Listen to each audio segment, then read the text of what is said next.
네, 반갑습니다. 육조단경 이제 이번이 아마 세 번째 시간 같은데요. 오늘 책으로는 이제 26쪽이고요. 제가 읽으면서 좀 설명을 드리도록 하겠습니다.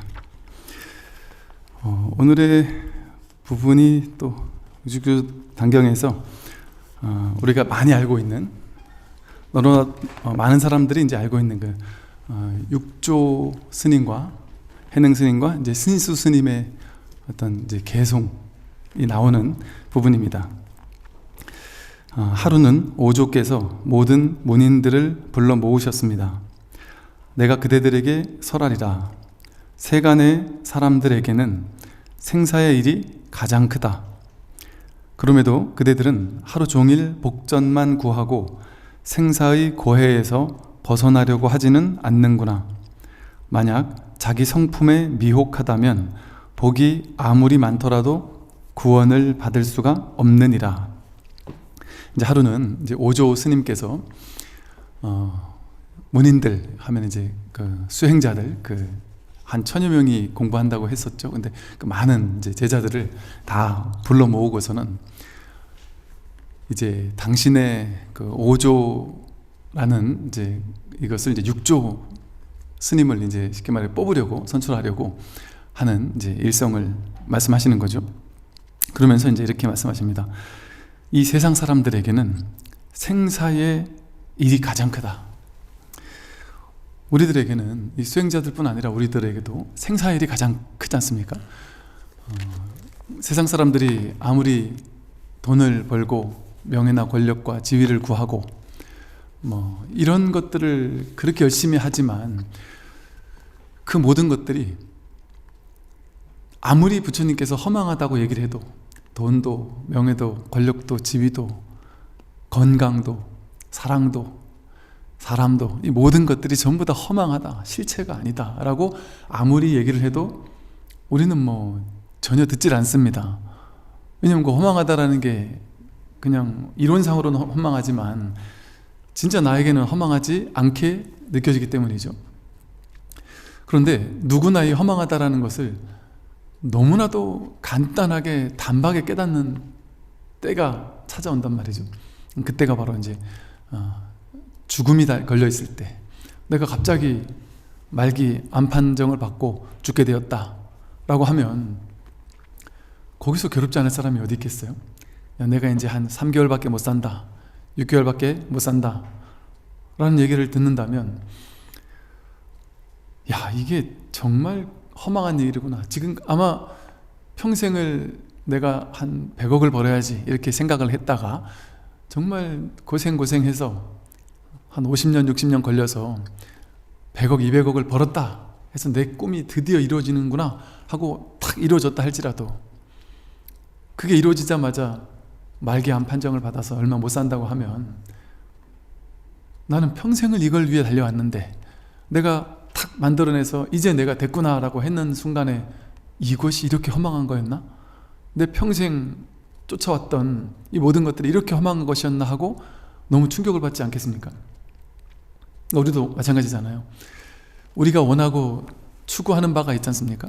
우리가 이렇게 살아야지, 저렇게 살아야지, 이것을 가져야지, 저것을 가져야지 하고 원하는 것들이 있어요. 이것만 있으면 내 인생은 얼마나 행복할까 하고 막 추구하고 바라던 것들이 있을 텐데, 그게 성취되는 순간이라 할지라도 아무리 좋은 일이, 아무리 막 세상 그것만 있으면 행복하다고 할 만한 일이 성취되었다고 할지라도 당장 이제 죽는다고 한다면, 목에 칼이 들어온다면 거기서 여유할 수가 있겠느냐 말이죠. 이 생사라는 이 큰 일, 이 대사, 이 생사라는 이 대사를 앞두고 있다면 이것처럼 큰 일이 어디 있겠습니까? 우리가 해결해야 할 일이 진짜 돈 버는 거, 건강 유지하는 거, 사람들에게 인정받는 것, 칭찬받는 것, 내가 원하는 걸 얻는 것, 가지는 것, 나라는 아상을 확장하는 것, 이게 진짜 인생에서 그렇게 큰 일일까요? 그렇게 큰 일이라면 내가 당장 죽든 살든 상관없이 그 일이 큰 일이래야죠. 그 일이 중차대한 일이래야죠. 그런데 내가 살아있을 때는 내 인생에서 너무 중대한 일이다라고 생각하는 것들이 많이 있지 않습니까? 그리고 그거를 내가 진짜 중요하다라고 믿고 있단 말이에요. 내 의식에서 나는 성공하는 게 너무 중요해, 이런 식으로 이게 너무 중요하고 굳게 믿고 있는데 그게 진짜 중요한 거냔 말이죠. 그걸 한번 되짚어서 자기에게 물어봐야 된단 말이죠. 이게 진짜 중요한 일이냐? 죽음 앞에서는 중요한 일이 아니에요. 모든 일이 전부 다 하찮은 일이 돼버려요. 내가 오늘 밤에 죽는다고 한다면 지금 뭐 100억, 200억을 갖다 준들, 남들에게 칭찬받는들, 인기를 얻는들, 진급을 시켜준들, 그 회사를 통째로 가지라고 한들, 그게 무슨 의미가 있겠습니까? 곧 죽을 건데. 그러니까 진짜 중대한 핵심이랄까요? 삶의 핵심적인 부분? 가장 중요한 핵심적인 엑기스가 뭔지, 진짜 중차대한 일이 뭔지를 알고 가야 되는데 그 진짜 중대한 일이 뭔지를 모르고 죽고 사는 문제가 아닌 나머지 살아있을 때 조금 누릴 수 있는 것들, 그런 거에 목숨을 메고 산단 말이죠. 근데 정말 중요한 데는 이 죽고 사는 문제다. 그래서 이 마음 공부는, 이 부처님 가르침은 이 생사를 해탈하는 공부잖아요. 죽고 사는 문제에서 벗어나는 공부입니다. 내가 이 존재의 진실을 깨닫게 된다면 죽을 수가 없는 것이구나. 나는 죽고 산다고 생각하고 언젠간 죽겠지라고 생각하고 죽음이 나에게 찾아오면 얼마나 괴로울까 하고 생각하겠지만, 생사를 해탈하고 본다면 죽을 수가 없는 존재구나. 내가 내일 당장 죽는다 할지라도 그거는 이 몸이 죽는 거지, 내가 죽을 수가 없구나. 불생불멸이 진짜 나의 본래 진실이구나. 어떻게 해도 나는 죽을 수가 없구나 하는 사실을 깨닫는다면 생사가 뭐가 그리 중요하겠습니까? 내가 삶의 진실을 깨닫는다면 이 생사라는 큰 일에서 벗어나려면 어떻게 해야 되겠어요? 어디 가서 찾을 수 있겠습니까? 이 생사를 해탈할 수 있는 일을 어디 가서 우리가 찾을 수 있을까요? 아무리 훌륭한 학자에게 강의를 듣는들, 최고의 인문학 강의를 듣는들 해결이 될까요? 기도 열심히 한들, 돈을 아무리 많이 번들 해결이 될 수 있을까요? 그러니까 석가모니 부처님께서 아버지가 나라뿐 아니라 수많은 모든 것을 가질 수 있는 모든 것을 다 줄 테니 출가만 하려고 하지 마라 라고 해도, 고타마 시타르타 29살밖에 안 된 그 젊은 청년은 아버지에게 난 딴 거 다 필요 없다, 하나만 해결해 주면 난 출가 안 하겠습니다, 아버지가 시키는 대로 왕도 하고 할 거 다 하겠습니다, 그 하나만 해결해 주세요, 나에겐 제일 중요한 문제입니다. 뭐냐, 내가 왜 못 해주겠냐, 다 해줄 수 있다. 죽고 사는 문제를 해결해 주십시오. 늙고 병들고 죽는 문제가 해결되지 않는다면 제가 아무리 왕이 되어서 전륜성왕이 되어서 인도 전역을 통일한들, 통일하는 그날 죽을 수도 있는데 그게 뭐가 그렇게 대수겠습니까? 죽고 사는 문제를 해결하기 전에는 저는 그 어떤 왕이나 권위나 돈이나 명예나 그 모든 것들이 저에게는 의미가 없다, 그거 하나 해결하자는 공부거든요. 그래서 진짜 중요한 게 뭔지를 알아야 한다는 것이죠. 그래서 세간의 모든 사람들, 너희들을 포함한, 이 수행자들을 포함한, 문인들을 포함한 세간의 모든 사람들에게 제일 중요한 일이 뭐냐? 생사를 해결하는 일, 그게 가장 크지 않느냐라고 일가를 하시는 거죠. 그럼에도 불구하고 그대들은, 여러분들은 어떻게 하고 살고 있느냐? 하루 종일 복전만을 구하고 생사의 고해에서 벗어나려고 하지는 않는구나. 그러니까 그나마 수행자니까, 공부인이니까 복전이라도 구하잖아요. 세상 사람들이야 뭐 복전도 구합니까? 세상 사람들 중에 가장 훌륭한 사람들이 하는 게 복전을 구하는 일이잖아요. 내가 어떻게 사는 게 훌륭한 일일까? 생사의 일을 해결해야지, 이 생각은 안 하고 복을 많이 지으면 좋은 세상 간다더라, 지옥 가지 않는다더라, 내가 힘든 사람들을 많이 도와주고 복 짓고 보시하고 복밭에 씨앗을 뿌리면 복의 결과를 얻는다더라, 인과응보로서 이 소소한 즐거움, 부처님께서 근기가 낮은 중생들에게는 시론, 계론, 생천론이라고 해서 보시와 계율을 지키는 윤리도덕적인 삶과 좋은 일을 하면 좋은 곳에 태어나고 나쁜 일을 하면 나쁜 곳에 태어난다라고 하는 이런 윤리도덕적인 복받치를 일구는 이야기를 먼저 하셨어요, 부처님도. 그러나 그게 목적이 아니었습니다. 그 이후에 나중에 생사를 해탈하는 사성제를 설하기 위한 1, 2, 3단계로 기초작업으로 설하신 거죠. 근데 벌써 석가모니 부처님이 떠나신 지가 벌써 얼마나 오랜 세월이 흘렀는데 아직도 이 수행자라는 사람들이 복받치나 일구려고 하느냐. 우리들 신도님들에게 절에서 스님들이 물어보거든요. 여기 신도님들 중에 금생에 해탈하겠다, 깨닫겠다 발심하는 분들 계십니까? 여쭤보면 많은 신도님들은 금생에 깨닫는 게 어찌 가능하겠는가 이런 생각을 하면서 하는 말씀이 뭐냐 하면 금생에는 복이나 짓고 절에서 수행하는 스님들 뒷바라지나 하고 또 심지어 어디 선방에서 열심히 생사해탈하려고 정진하는 스님들 선방에 대중공양 가서 문고리만 잡아도 복이 있다더라. 선방에 문고리만 잡아도 이게 복이 있다고 믿고 있단 말이에요. 그 스님들 찾아가면 스님들한테 스님 손이라도 한번 잡아주세요. 스님 기를 받아서. 그 스님 손잡는다고 뭔 기가 받아지겠어요? 내 손이나 그 손이나 뭐 다를 게 뭐가 있겠습니까? 그러면서 그래도 세속의 눈으로 봤을 때는 훌륭한 사람이죠. 세속의 눈으로 본다면 복을 안 짓고 나쁜 짓 하고 사는 사람들 얼마나 많습니까? 그런 사람들보다야 복을 짓고 살면 인과응보로서 나쁜 짓을 하면 나쁘게 결과가 나타날 거지만 착한 일을 하면 착한 결과가 나타나니까 복을 받게 되니까 세속적으로는 훨씬 좋죠. 그리고 권장할 만하죠. 아름다운 일이죠. 그래서 세상 사람들은 가장 큰 가치를 사랑과 자비를 실천하는 일,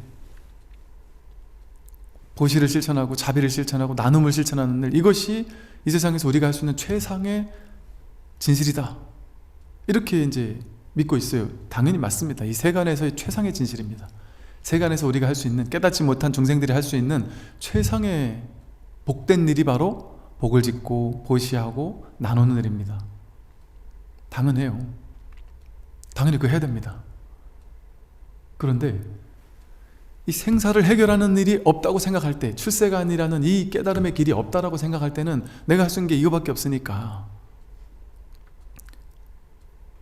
그 일을 해야죠.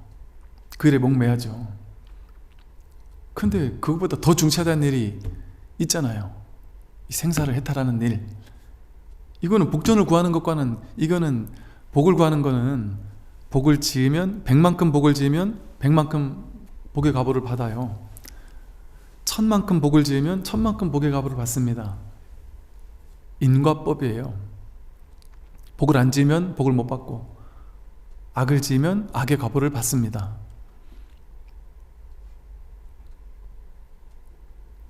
그런데 그거는 유의법이에요. 원인을 제공해야 그 결과를 받을 수 있습니다.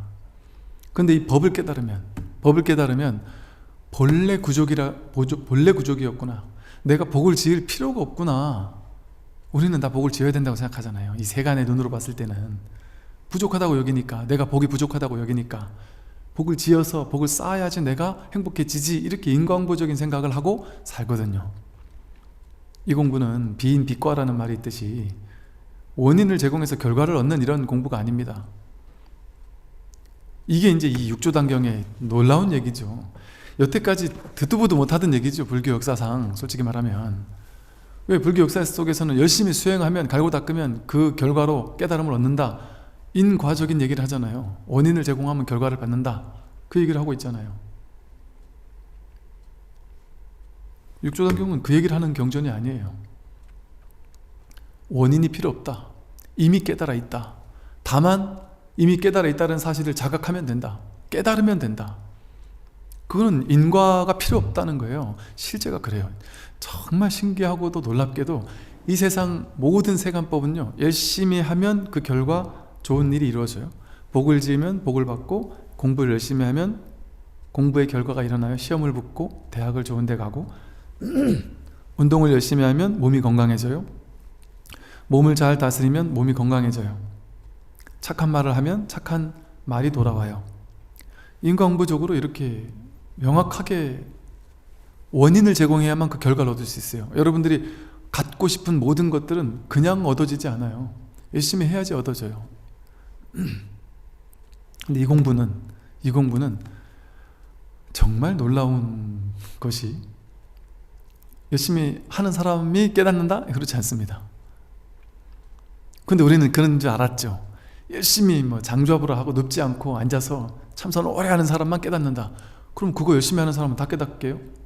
그거 열심히 안 하는 사람은 못 깨닫게요? 근데 그렇지 않더라는 거죠. 특히나 요즘 시대가 그런 것들을 더 증명해주고 있어요. 물론 그것도 노력이라고 한다면 노력이라고 할 수도 있겠지만, 본인이 너무 큰 괴로움 속에 사로잡혀서 힘들고 괴로워하다가 심지어 정신병원에 왔다 갔다 하면서 정신적인 너무 큰 우울감과 괴로움에 빠져 있다가, 그러다가 도저히 나는 이 괴로움에서 벗어날 수 없나 보다 하고 절망하고 쓰러져 있다가 문득 깨어나는 사람들이 있다니까요. 수행을 했습니까? 그 사람이? 그냥 괴로움 속에 빠져 있다가 문득 깨어난 이런 사람들이 있다니까요. 그리고 또 불교 공부를 열심히 하는 사람만 머무르다가 깨닫느냐? 그렇지 않습니다. 신기한 것이, 오히려 불교 공부를 한 20년, 30년, 40년 하면서 이게 불교야라고 딱 쥐고 있는 법상, 법에 대한 상이 있는 사람들은 법문 듣다가 못 깨달아요. 깨닫기 오히려 더 쉽지 않을 수도 있습니다. 그런데 아주 순수한 불교를 불자도 모르고 마음 공부는 전혀 모르는 사람, 근데 인생이 너무 힘드니까 내가 지푸라기라도 잡는 심정으로 이 법문을 들어야지 하고 법문을 듣던 사람들, 그런 사람들이 불과 몇 주, 몇 달 듣다가 이 자리를 확인하는 사람들도 있단 말이죠. 그러니까 이 원인과 결과에 대한 문제가 아니에요. 이 공부는 누구나 할 수 있는 공부죠. 열심히 뭔가 갈고 닦아야만 하는 공부가 아니니까 누구나 가능한 거. 그러니까 안구리 마라처럼 나쁜 짓을 많이 한 사람도 깨닫죠. 또 누구죠? 그 걸레를 닦자 하면서 주리반특같이, 마하반특같이 똑똑한 형을 두었지만 그 어리석다고 머리도 안 좋고 아무것도 외우지도 못하는, 한마디 문장도 외우지 못하는 그런 천하의 바보 같은 주리반특이 먼저 깨닫는단 말이에요. 이 공부는 그런 공부입니다. 그러니까 쉽게 말해 세상에서는 승자 독식이랄까요? 잘하는 사람이 잘할 수밖에 없어요. 못하는 사람은 주목받기 쉽지 않습니다. 세상에서는 전문가 집단에서 전문가가 아닌 사람이 주목받을 수 있나요? 안 돼요. 전문가들한테 밀려요. 그런데 놀라운 점은 이 공부는 자기가 마음을 깨달으면, 정말 천하의 바보였던 사람도 쉽게 말해 자기가 마음을 깨닫고 나면 그 어떤 큰 스님보다 더 높아지는 거예요.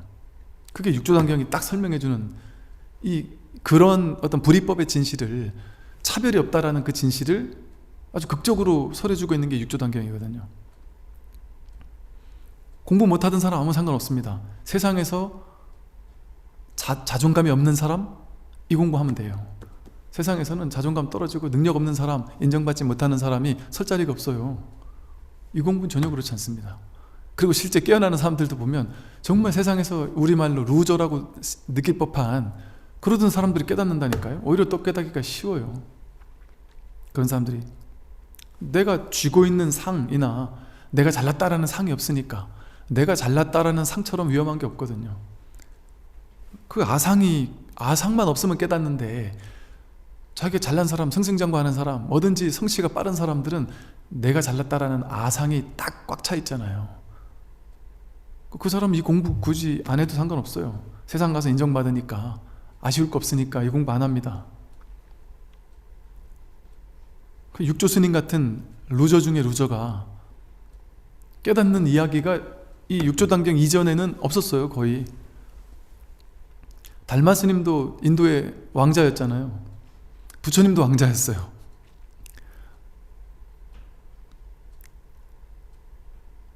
그러다 보니까 역시 훌륭한 사람들이 훌륭한 깨달음을 얻는구나, 이런 생각을 할 수 있잖아요. 근데 그거는 불교적인 생각입니까? 그거는 불이법의 중도적인 생각이 아니죠. 훌륭하다 훌륭하지 않다라는 게 본래 없다. 계급이 낮고 높은 게 본래 없다. 똑똑하고 똑똑하지 않은 것이 평등하다. 불이법 둘이 아니다. 둘로 나눌 수가 없다. 이 법은. 그걸 몸소 증명해주고 있는 경전이 육조단경이어서, 이 육조단경은 사실 이 불교 역사상 아주 혁명적인 책이라고 할 수 있어요. 혁명적인 경전이라고 할 수 있어요. 그냥 이론만 그렇게 해놓은 게 아니라 그게 실질적인 어떤 역사로서 육조 스님이라는 어떤 삶의 생애를 통해서 직접 이렇게 구현되고 있는 모습을 띄고 있단 말이에요. 그래서 이 책이 신기한 책이에요. 정말 고마운 책이고, 그 못난 사람도 출신 상관없이, 배움, 학문의 높이 상관없이, 육조 스님은 출신이 오랑캐족 출신이라 그러잖아요. 남쪽, 북쪽, 북경이나 이런 그쪽에 있는 사람만 대단하다고 했고, 그 남쪽은 다 오랑캐 국가라고 불렀어요. 저 외곽에 있는 사람들은 짐승 취급을 하고 그랬을 정도라 그래요. 그러니 나이 어린 행자조차 육조 스님한테 야 오랑캐 이런 식으로 조롱하듯이 불렀다 그래요. 나오겠지만. 그러니 오랑캐족 출신에다가 신분이 뛰어난 사람이 아니에요. 좌천돼가지고 그냥 노모를 모시면서 아주 저 낮은 직종에, 쉽게 말해 나무에다가 파는, 그래서 근근히 먹어 살리는 그런 낮은 직종에 사는 아주 그런 청년이었어요. 그런데다가 출가 안 했어요. 육조 스님, 육조가 됐잖아요. 육조, 법의 스승이 됐잖아요. 6번째 법의 스승. 우리나라 말로 하면 제일 유력한 종단의 종정이 된 거죠. 종정이. 근데 스님이 아니라니까. 육조 스님은 육조를 딱 받던 그 순간 스님이 아니었어요. 행자였어요. 행자.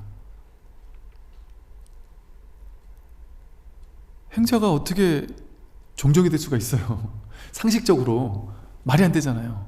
그 일이 여기서 일어나고 있다니까요. 행자는 출가와 제가의 이도저도 아닌, 그 말이 이도저도 아닌 사람이 육조가 됐다라는 거는, 이게 상징하는 바가 출가 제가가 상관이 없어요. 이 불이법이라는 것을 드러내고 있는 상징이라고 보여지거든요. 출가 제가자가 무슨 상관이 있느냐, 이 법에 있어서 무슨 상관이 있느냐, 그거 상관이 있다고 생각하면 그거 상 아니에요? 난 출가자고 나는 제가자, 난 제가자라서 그게 약해, 난 제가자라서 스님들보다는 못 깨달을 거야, 그건 상 아닙니까? 진짜 엄청난 상이잖아요. 그러니까 우스개로 스님들은, 중생들은, 이제 제가 신도님들은 아상, 인상, 중생상, 수자상만 깨면 되는데, 스님들은 아상, 인상, 중생상, 수자상보다 더 큰 중상을 깨야 되기 때문에 5개 상을 깨야 돼서 더 힘들다, 깨닫기가. 스님이라는 상이 무섭거든요. 나는 스님이다, 나는 제가 신도님들의 스승이다, 이런 상 있잖아요. 이런 상이 제일 무서워요. 저한테 그런 얘기 좀 안 해줬으면 좋겠어요. 스승 어쩌고 하는 얘기 좀 한다고 해서 제가 그분들의 이야기니까, 네, 그래 가지고 제가 이렇고 저렇고 할 얘기는 아니다만, 굳이 그런 거 좋지 않단 말이에요.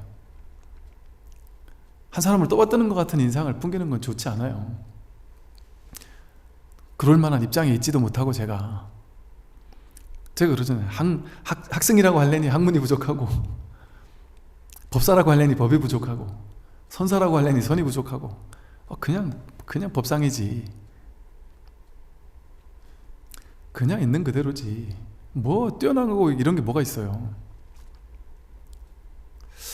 그래서 이렇게 스님도 아니고 행자이고, 그런다고 행자 생활을 하면서 행자 교육을 받았을까요? 그냥 8개월 동안 방화만 쪘어요. 요즘같이 무슨 교육체계가 있어가지고 강원을 졸업했을까요? 강원 졸업하려면 일단 계를 받고 나야 강원 공부를 할 수 있어요. 강원 공부 하나도 안 했습니다. 그 전에 나무 하루 다닐 때 문자를 전혀 몰랐어요. 문자 공부도 제대로 별로 못했단 말이에요. 어깨 넘어 그냥 대충만 했겠죠. 근데 절집에 들어와서도 방언만 찢고 행자는 공부 제대로 못하거든요. 일만 하지 주로. 그러니까 경전을 못 봤단 말이에요. 육조 스님이. 경전 공부 못하고 스님으로서의 어떤 기본 자질? 이런 공부를 별로 못했을 거예요. 그러니까 어찌 보면 육조 스님은 우리 불교계의 훌륭한 위대한 스님 이렇게 생각하잖아요. 근데 그렇게 따지면 육조 스님은 불교계에서 키워낸 위대한 스승이 아닌 거죠. 어찌 보면. 그러니 이런 이야기 자체가 되게 파격적이고 그 당시 너무 좀 충격적이었었겠죠. 실제 이 육조단경의 경전의 존재는 중국 불교계에서 되게 충격적인 경전이었어요. 그래서 당나라 말기쯤에는 왕이 시켰다든가 이 육조단경을 다 불태우라고 그랬어요. 그래서 실제 다 불태웠고, 그리고 우리나라 스님 중에도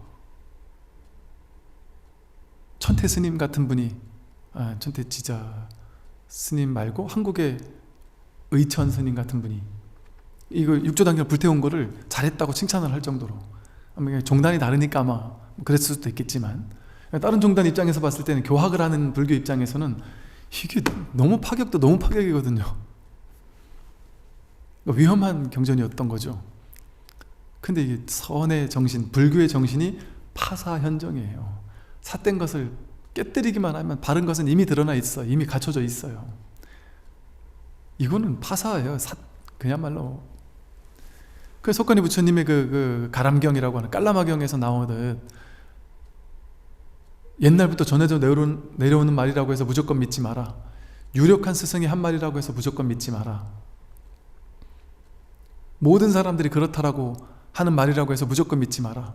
너 스스로 이 법은, 부처님의 이 법은 직접 와서 직접 봐라. 직접 와서 봐서 직접 그걸 체험하고 직접 경험하고, 그러고 그것이 아닌지를 스스로 증거하고 증명하고, 그렇게 하는 공부이지, 남들이 그렇다고, 세상 모든 사람이 그렇다고 하더라도 그렇지 않을 수 있다. 맞습니다. 세상 사람들이 전부 다 이렇다라고 하는데 불교는 그게 아니야 라고 얘기해요.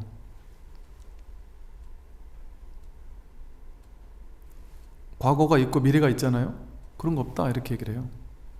내가 이 세상에 와서 사는데 아니다, 내 마음속에 세상에 왔다 가는 것 뿐이다. 나라는, 진정한 나라는 이 거대한 한마음 일심의 바다에 이 지구라는 물결이 치고, 사람이라는 물결이 치고, 빌딩이라는 물결이 치고, 인류 역사라는 물결이 칠 뿐이다. 이 세상에 내 마음 안에서 왔다 가는 거지 내가 세상 위로 왔다 가는 게 아니다. 여러분들이 생각하는 옳다 그르다고 생각했던 모든 것들 다 틀렸다. 그건 생각일 뿐이지 않느냐, 분별일 뿐이지 않느냐. 생각과 분별은 다 틀린 거다. 실제 진실이라고 할 수 없다. 무분별을 얘기한단 말이에요. 이거 되게, 제가 늘 이런 얘기를 하니까 그냥 그런갑다 하고 밍숭맹숭하게 받아들이지만 되게 충격적인 얘기인 거예요. 그 얘기의 시작이 바로 이 육조 스님부터 시작됩니다. 육조 단경에서부터 시작이 됩니다. 이 놀라운 가르침이. 그래서 이 스님들도 그랬나 봐요. 이 오조 스님 문화에, 오조 스님의 첫 번째 제자라고 할 수 있는 신수 스님의 안목이 이제 우리가 보겠지만 이 정도밖에 안 되는 걸로 봐서는, 다른 스님들도 쉽게 말해 자기 성품을 확인한 견성한 도인들이 별로 없었던 것 같아요. 그러니까 이럴 수 있는 것이, 그럴 수 있어요. 오조 스님이 당신의 법은 훌륭할지라도 부처님께서도 법을 깨닫고 나서 내가 법을 설하지 말아야 되겠다 이런 생각을 하셨다잖아요. 범천이 권청해가지고 다시 법을 설했다잖아요. 근데 그게 이해할까? 중생들이? 그런 측면도 있겠지만 또 하나의 측면이, 깨닫고 보니 뭐 다 깨달아 있어서 이미 다 부처라, 자기가 그냥 생각 속에서만 꿈꾸고 있는 거거든요. 생각 속에서만 꿈꾸고 있으면서 실제 괴로운 게 아니고 괴롭다는 착각을 하고 있는 거라는 거죠. 깨달은 사람 입장에서 보니까. 그러니 뭐 저 사람들 어차피 자기 꿈꾸고 있는데 막 그 꿈은 그냥 재밌게 꾸라고 냅두고 놔두지 뭐 싶은 생각도 쉽게 말하면 들지 않았을까. 그러더라도 자기 망상을 부릴 뿐이지 본질은 부처니까요. 여기서도 보듯이 그러다 보니까 그 오조 스님이 아마도 그럴 수 있겠죠. 깨달은 도인이라고 해서 그 도인 밑에 다 훌륭한 제자가, 깨달은 제자가 나오는 게 아닙니다. 이게 이제 방편바람이라 그래요. 자신의 법은 뛰어나지만 방편이 없는 또 스승이 있을 수 있죠. 그럼 방편이 부족하니까 본인의 깨달음은 훌륭해도 중생을 이끌어줄 수 있는 또 약간 그런 쪽으로는 조금 부족할 수 있어요. 또 도인이라고 해서 여러분 다 부자가 될까요? 경제적인 거 어려움 없을까요? 아닙니다. 복과 지혜는 엄연히 달라요. 지혜는 있는데 복이 없는 사람이, 스승이 있을 수 있어요. 그러면 그냥 꼴짜기에서 밥도 못 먹으면서 힘들게 살다가 그냥 그렇게 세상을 떠날 수도 있습니다. 그런 스승들도 역사 속에 더러 계셨던 것 같고. 그러니까 복과 지혜는 다른 측면인 거죠. 방편도 다른 측면인 것이고. 아마 그랬던 것 같아요. 오조 스님 밑에 그렇게 훌륭한 제자들이 별로 없었던 것 같아요. 그러다 보니까 이 제자들이 열심히 해서 깨달아야지 이런 생각을 못해요. 이거 보세요. 여기 제자들한테 혼내잖아요. 너희들 수행자가 돼서 생사를 해결하려고 출가했던 사람들 아니냐? 그런데 어찌 생사 해결할 생각은 안 하고 복만 구하고 있느냐? 그 스님들이 복이나 구하고 있었으니까 그런 얘기를 하지 않았겠어요? 복을 구하는 거 가지고는 생사 해탈은 안 됩니다. 복에 대한 결과는 받겠죠. 복된 삶을 살겠죠. 복의 결과를 인강부로 받으니까 이번 생이 꿈이 좀 재밌는 꿈을 꾸겠죠. 즐거운 꿈, 풍요로운 꿈, 풍족한 꿈을 꾸고 살 수 있겠죠. 근데 꿈에서 깨어나는 거는 다른 문제란 말이죠. 그래서 복이나 짓고 살아야지 이렇게만 생각해가지고는 안 된다. 이 생사해탈을 해야지 하는 발심이, 근원이 먼저예요. 그러고 나면, 깨닫고 나면 복을 질 필요가 없습니다. 지금은 우리가 중생이니까 복을 지어야 깨닫지 못할 값이면 지금 복이라도 줘서 나중에 복의 결과라도 받자 이러니까 복 짓는 거잖아요. 근데 깨닫고 나면 이미 원망구적이었구나, 내가 무량대복을 이미 완벽하게 갖추고 있었고 이미 쓰고 있었구나라는 사실을 깨닫는 거예요. 이미 복을 짓고 나서 복이 생기는 게 아니라 이미 복이 완벽하게 구족되어 있었구나라는, 나라는 존재 자체가 이미 지혜와 복덕으로 구족한 상태였구나라는 걸 깨닫는 거예요. 그러니까 금강경에서 삼천대천세계 모든 온 우주에 있는 일체 모든 중생들에게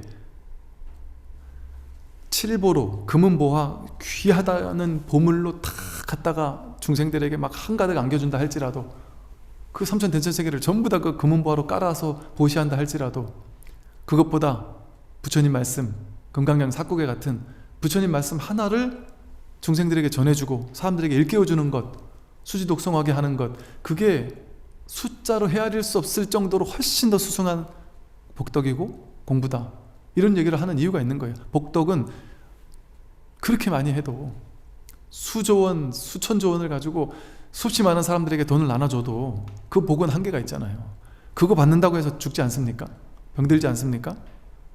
그거 받고 나쁜 짓 하면, 야, 나 이 돈 있으니까 이제 나는 인생 대충 살아도 되겠네 하고 나약해져서 인생 대충 살다가 죽는다면 그 사람을 일깨운 게 아니에요. 그 사람 망친 거지. 돈으로 그 사람을 구제할 수도 있지만 돈으로 그 사람을 망칠 수도 있습니다. 돈을 주는 것만이 좋은 것이 아닐 수 있단 말이죠. 그러니 복을 짓는 것은 꿈속에서의 복을 짓는 것 뿐이지 꿈에서 깨어나는 것은 되지 못하잖아요. 근데 깨달음과 동시에 그 일체 모든 복덕이 동시에 일시에 구족된단 말이에요. 몰록, 그러니까 도노라고 하는 거예요. 몰록 구족됩니다. 몰록, 지혜와 복덕이 완벽하게 일시에 구족된다, 그런 공부다. 그러니 진짜 얼마나 놀라운 공부입니까? 그 대단한 공부를 하는 거잖아요, 이 공부가. 그런데 이 스님들이 하루 종일 복전만 구하고 생사의 고에서 벗어나려고 하지 않는구나. 우리들과 마찬가지다. 만약 자기 성품에 미혹하다면 복이 아무리 많더라도 구원을 받을 수가 없느니라, 이렇게 말씀하시잖아요. 만약에 자기 성품에 미혹하면, 성품 내가 누군지를 확인하지 못하면 복이 아무리 많더라도 구원받을 수가 없다. 복을 아무리 많이 지어도요, 그 사람 구원받지 못합니다. 복을 많이 지으면 구원도 받을 거라고 생각하잖아요. 안 그렇습니다. 별개의 문제라니까요. 복과 지혜는 별개예요. 그러니까 복은 복대로 닦고 지혜는 지혜대로 닦고, 지혜를 닦은 사람도 복은 복덕대로 또 구족해야 된다. 그래야 이 생이 일단 행복할 수 있으니까. 반대도 마찬가지고.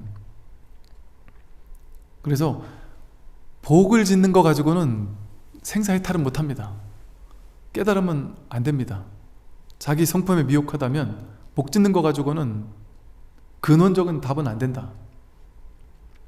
근데 근본 하나를 딱 깨달으면 나머지가 일시에 다 구족되니까 그게 더 빠른 공부 아닌가요? 그렇다고 해서 복을 짓지 말라는 건 아니에요. 당장 내가 내일 밥을 못 먹으면 마음공부도 못 하잖아요. 복을 지어야 복을 받으니까 이 세상을 사는 데 있어서는 복을 져야죠.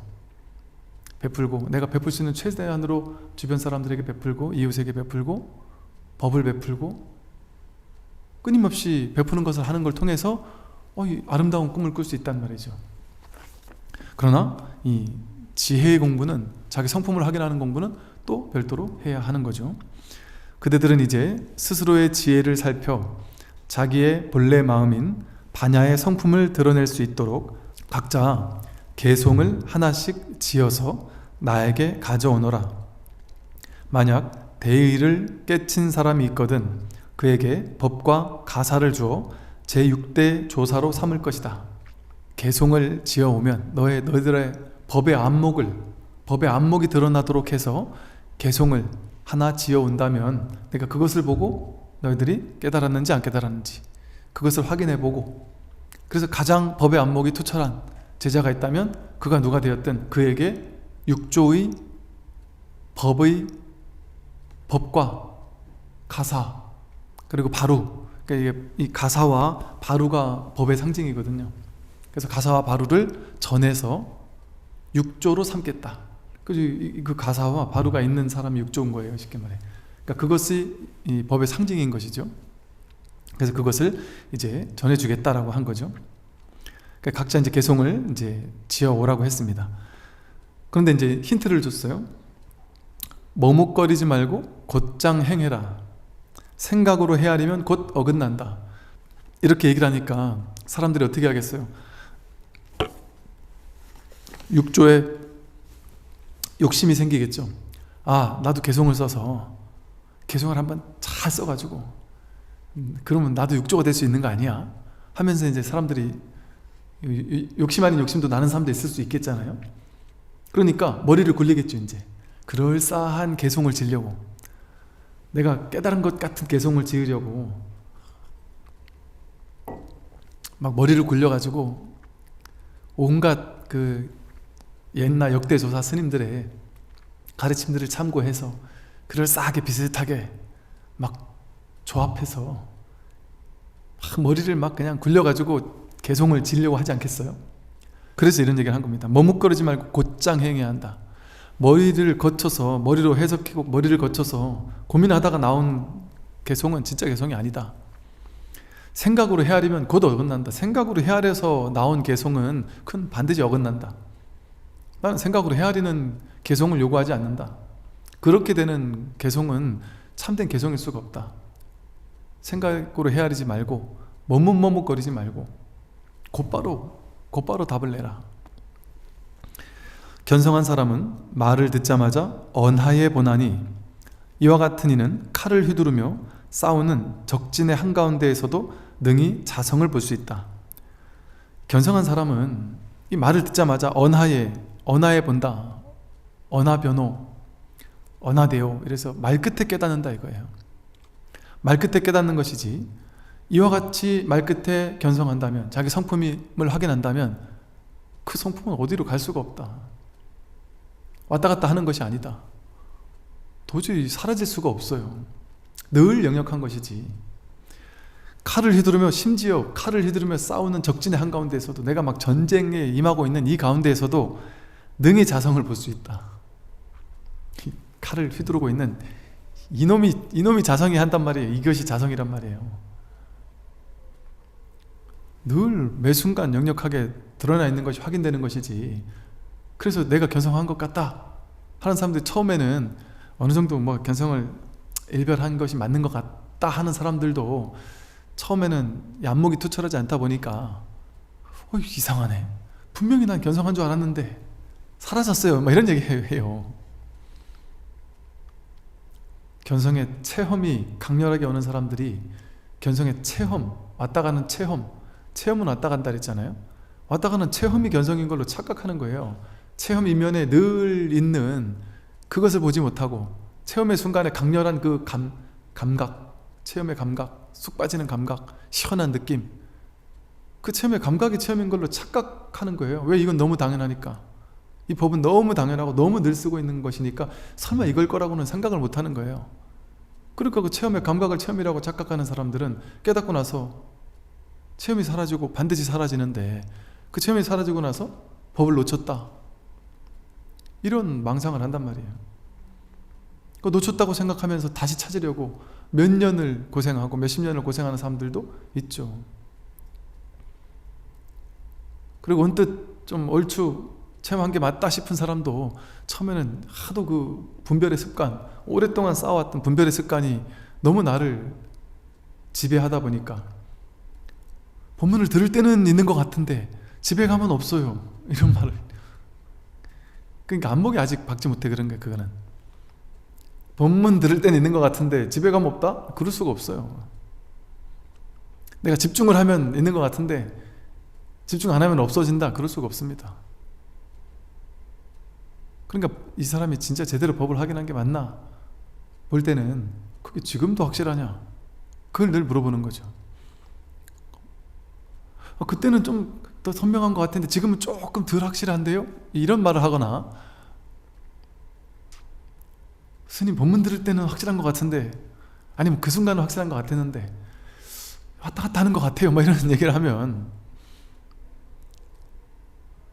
그거는 제대로 본 게 아니란 말이에요. 여기서 말하듯이 전장의 한가운데서 칼을 휘두르는 순간에도 능히 확실한 거예요, 그것은.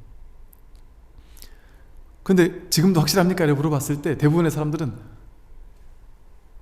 확실하지 않은 사람들은 머뭇머뭇거린단 말이에요. 왜 머뭇머뭇거리겠어요? 이게 내가 확실한가? 하고 생각으로 이제 막 그걸 찾으려고 해요. 그래서 내가 확실함을 보여줘야지, 확실함을 보여주려고 생각으로 정리를 해서 어떻게 말로 표현해야 되지? 이렇게 머뭇머뭇거리면 벌써 틀려버린다. 그 생각으로 정리하려고 하면 희미해요, 이 법이. 왜? 생각으로 정리가 안 되니까. 생각으로는 이걸 딱 잡을 수 없어요. 그러니까 내가 말로 어떻게 표현해야 되지? 이거를 내가 생각으로 어떻게 찾지? 이런 생각을 가지고 있는 동안은 흐릿해요. 안 보이는 것 같아요. 이게 선명하지 않은 것 같단 말이죠. 그 분별로 찾으려고 하니까. 그렇게 해서 찾아질 수 있는 게 아니니까. 그러니까 흐릿하다, 선명하다, 왔다 갔다 한다고 하는 사람들은 전부 다 생각이 그것을 규정하려고 할 때는 그렇게 흐릿한 것처럼 착각되는 거죠. 흐릿함을 아는 그것은 명백하잖아요. 안다 하는 그거, 놓친 것 같아 하는 그것은 명백하거든요. 놓친 것 같아 할 때 이미 확인되는 거예요. 깨달았어 할 때만 확인되는 게 아니라 못 깨달았어 하는 그게 바로 증거예요. 깨달았다는 증거해주고 있단 말이에요. 못 깨달은 줄을 누가 알아요? 그렇게. 이처럼 견성한 사람이라면 온화에 그냥 탁 보면은 그냥 끝이에요. 그러니까 칼을 휘두르며 싸우는 적진의 한가운데 있어서도 능히 자성을 볼 수 있다, 이거는 흐릿해지고 선명해지고 이러는 게 아니다. 늘 분명한 것이다. 근데 분명하다는 게 우리 눈으로 보듯이 이렇게 색색하게 분명한 게 아니고, 내가 머리로 딱 규정질 수 있는 것처럼 그렇게 분명한 게 아니에요. 머리로 규정하려고 하면 흐릿해지고, 눈으로 명확히 볼 수 있느냐? 이러면 명확히 볼 수 없어요. 그걸 소리를 들을 수 있느냐? 소리를 못 듣습니다. 냄새를 맡을 수 있느냐? 맛볼 수 있느냐? 만질 수 있느냐? 내가 이렇게 만지는 일이 명백하게 만지는 것 같은 이런 느낌으로 만지는 게 아니란 말이에요. 그러나 만질 때 드러나지만, 명확히 생각을 해서 선명하게 딱 생각으로 규정할 수 있느냐? 그렇게 규정이 안 돼요. 그 생각 자체가 법이라는 것이 드러날 뿐이지. 그 말씀을 듣고 물러나온 대중들은 서로 말하였습니다. 우리는 애써서 마음을 깨끗이 하여 개송을 지을 필요가 없다. 그러니까 이 이 오조 스님이 이제 개송을, 너희들이 법을 본 사람이 있다면 개송을 지어서 가져와라 그랬는데, 개송 자기 마음을 본 사람이 없는 거죠. 이제 쉽게 말해 주로는 없다 보니까 이런 망상을 부리는 거예요. 그러니까 그 많은 스님들이, 야, 우리가 애써서 마음을 깨끗이 해가지고 개송을 지을, 아까 마음을 깨끗이 해서 개송을 지으라 그랬잖아요. 몸은 생각으로 헤아리지 말고, 그러니까 생각으로 지으면 안 된다고 하는 거죠. 그러니까 이렇게 마음을 깨끗이 해서 개송을 우리가 굳이 이렇게 지을 필요가 있겠느냐, 개송을 지어 스님께 바친들 무슨 이익이 있겠느냐. 신수상좌가 그 넘버 투지요. 쉽게 말해 오조 스님 바로 밑에 교수사, 많은 스님들을 교수로 지도하던 스님이, 신수 스님이 나이도 많으시고 법납도 많으시니 신수상자가 현재 교수사로 계시니 분명히 그분이 법을 얻을 것이다. 오조 스님을 겉으로만 보니까 이분이 어떤 분인지를 이 제자들이 모르는 거예요. 이 스승의 안목을 모르니까 이런 말을 하는 거예요. 보통 오조 스님을, 아마 이분들이 안목으로는 오조 스님이 그냥 스님 같았겠죠. 저분이 어떻게 깨달은 도인수가 있지? 우리랑 똑같이 밥 먹고, 예를 들어 뭐 때로는 화도 낼 수 있고, 인연 따라 그냥 응하고 사니까. 그리고 평소에 이렇게 밥 먹고 빨래하고 대중생활 할 때 하는 걸 보면 그냥 대중들 그냥 깨닫지 않았는데 하는 스님들과 별 차이가 없어 보이니까 똑같아 보인단 말이에요. 그 일상생활에서는 똑같이 일상생활 하는 거예요. 그냥 똑같이 떡 누고 줌 누고 배고픈 밥 먹고 그렇게 사니까 저분이 뭔 깨달은 도인이냐, 그냥 똑같은 우리 같은 스님 아니냐, 다만 뭐 오조라고 하니 타이틀이 그래 하니 이렇게 생각하는 스님들도 있을 수 있었겠죠 아마. 그러다 보니까 오조 스님이 진짜 법을 얻은 사람에게 법을 주겠어? 신수 스님이 넘버 2니까 그냥 그분한테 주겠지. 그냥 일반적으로 생각하면 그게 맞잖아요. 일반적인 중생의 사고방식에서는 그게 맞으니까 그렇게 할 거라고 자기 중생의 견해로 오조 스님의 안목을 자기네들끼리 이렇게 미리 판단하는 거예요. 생각으로 그렇게 오조 스님이 헤아리지 말라고 할 건을 나가자마자 바로 생각으로 헤아려서 자기네들끼리 미리 머리로 판단하는 거예요. 오조 스님의 안목을 모르니까. 신수상자가 교수사로 계시니 그분이 법을 얻을 것이다. 우리가 함께 개송을 지어봐야 부질없고 힘만 들 뿐이다. 대중들은 이런 대화 끝에 모두 개송 짓기를 포기하며 말했습니다. 앞으로 우리는 신수상좌에게 의지해야 할 텐데 번거롭게 개송을 지을 필요가 있을까? 그러니까 이 신수상자가 앞으로 육조가 될 게 뻔하고, 그래 되면 우리는 육조를 스승으로 모시고 살아야 되지 않느냐, 육조 스님에게 밉보이고 찍히면 안 되지 않느냐, 찍히지 않으려면 경쟁하면 안 된다. 육조 스님하고 괜히 내가 경쟁했다가 나중에 육조 스님이 육조가 돼버리면 내가 경쟁한 그 괘씸죄로 괘씸죄를 좀 받지 않겠느냐, 이런 망상을 하고 있는 거예요. 못났죠. 이런 생각을 참 하고 있는 거죠. 신수는 생각했습니다. 근데 이런 대중들의 이야기들을 이제 들었겠죠. 그 마음을 또 파악했겠죠. 그리고 이제 신수는 생각한 거죠. 대중이 모두 개송을 짓지 않는 이유는 내가 그들의 교수사이기 때문이다. 어차피 내가 개송을 지어 스님께 바칠 수밖에 도리가 없구나. 또한 내가 개송을 지어 바치지 않는다면 스님께서도 내 마음의 견해가 깊고 얕은지를 아실 수가 없을 것이 아닌가. 만약 내가 개송을 바치려는 것이 법을 구하는 것이라면 좋으나 조사의 자리를 구하는 것이라면 옳지 않다. 그것은 범부의 마음으로 성인의 자리를 빼앗으려는 것과 같은 것이 아닌가. 그렇다고 개송을 바치지 않는다면 마침내 법을 얻지는 못할 것이니 참으로 어렵고 또 어렵구나. 이렇게 신수 생각을 했다는 거죠. 이렇게 생각을 아마 신수가 했겠죠. 그랬을 것 같아요. 그러니까 신수가 쉽게 말해 뭐 법을 깨닫지 못한 교수사라 할지라도 이 신수 스님이 쉽게 말해서 막 일반 중생들처럼 그렇게 막 계산하고 이익에 밟고 막 욕심이 많고 육조를 탐내고 어떻게든 내가 원수를 수단과 방법을 가리지 않고 육조가 돼야지 하는 이런 욕심을 내고 그런 스님은 아니었던 것 같아요.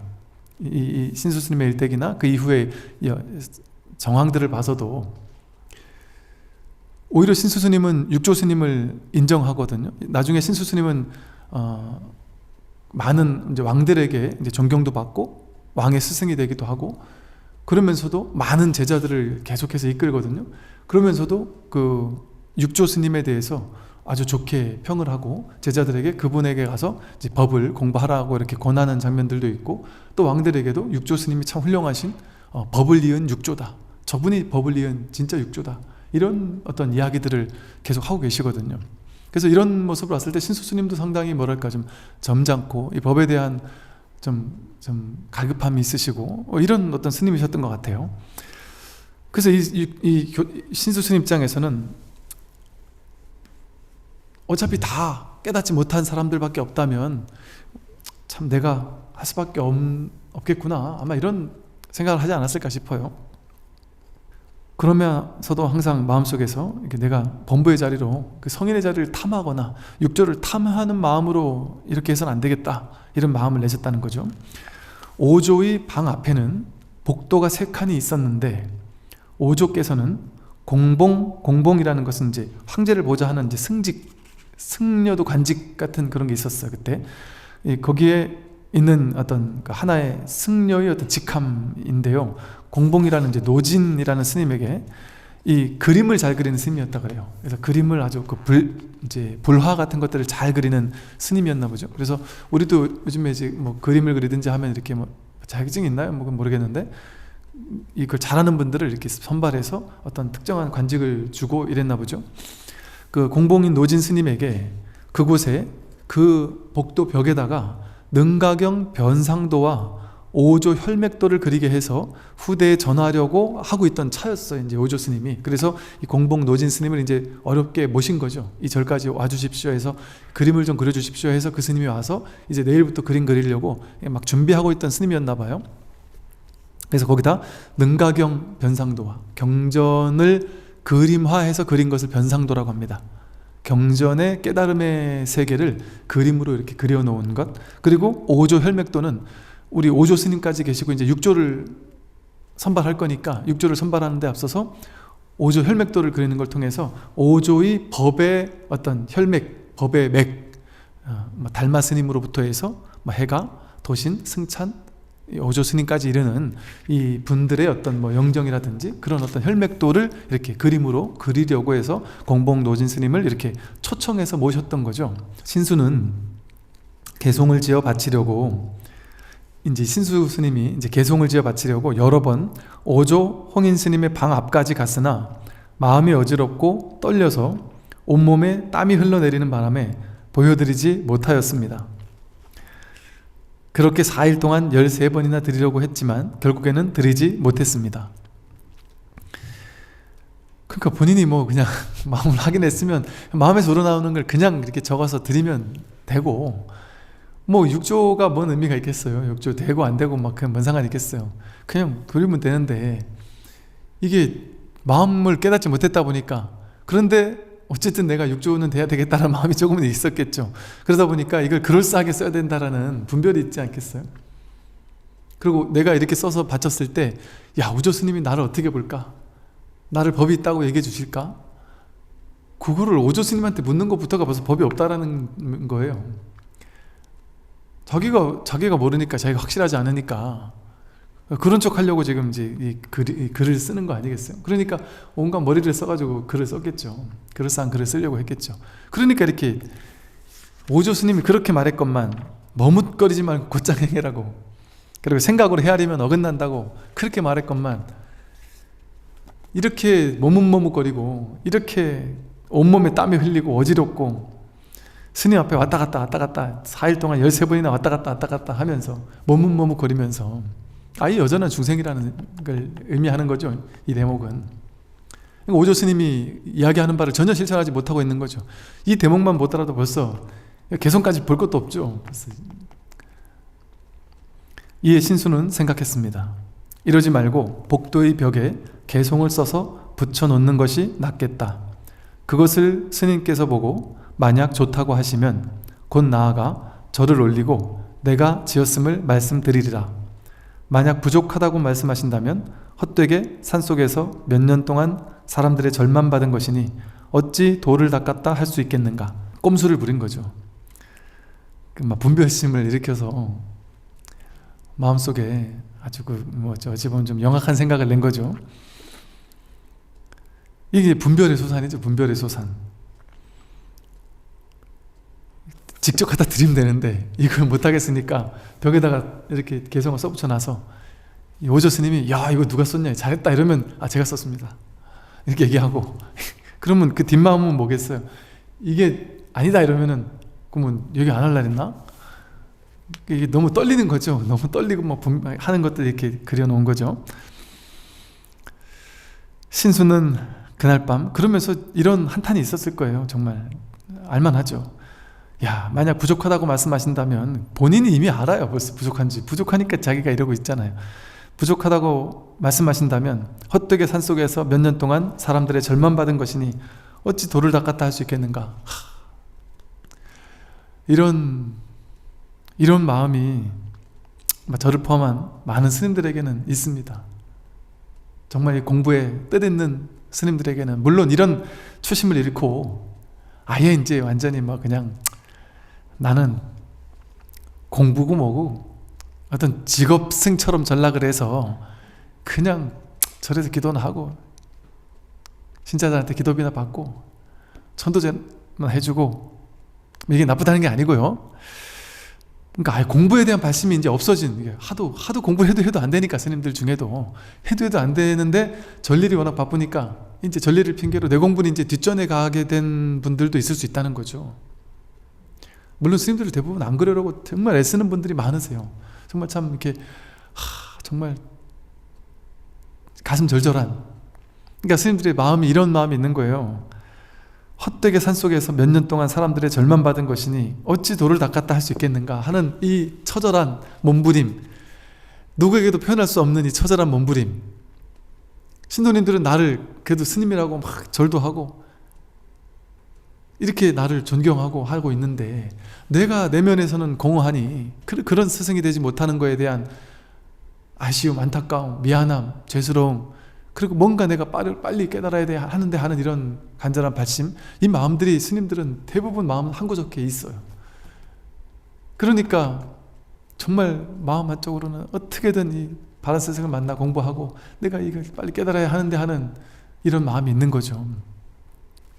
그래서 스님들이 서울에서 큰 절에 주지스님을 하다가도 당신 임기 끝나면 아니면 당신 절이라고 하다가도 문득 그냥 절 살림을 잠깐이라도 누구에게 맡기고 내가 안거는 갔다 오겠다 하고 한 3개월 어디 사라졌다가 오시는 스님들도 계시고 어디 또 때로는 모문간에 갔다 오는 분들도 계실 것이고 혹은 어떻게든 내가 만행을 통해서 내가 깨달아야지 하고 이 스님 저 스님 이 스승 저 스승 찾아다니면서 공부하고 돌아오는 스님들도 있고